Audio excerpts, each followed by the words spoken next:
Welcome to Wednesday's Financial News Review, presented by Centerpex, a multi-award-winning Forex broker.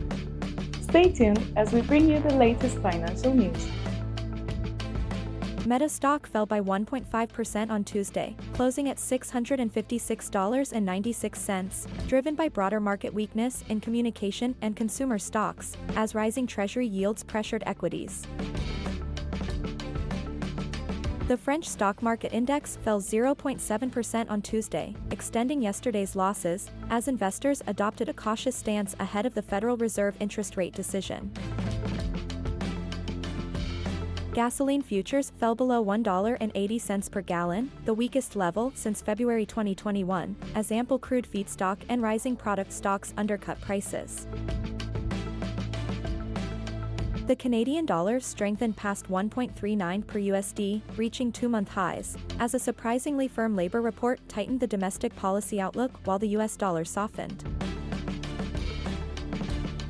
Bitcoin traded around $92,500 this Wednesday, up 2.2% in the last 24 hours, amid strong institutional inflows and optimism over upcoming US regulatory clarity. Now, let's take a look at today's key economic events.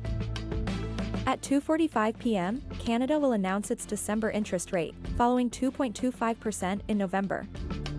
Later, at 7 p.m., the U.S. interest rate decision is expected, with markets anticipating a decrease after last month's 4%. Turning to tomorrow's highlights. At 1:30 p.m., Canada will release September's balance of trade, after posting a deficit of more than $6 billion Canadian dollars in August.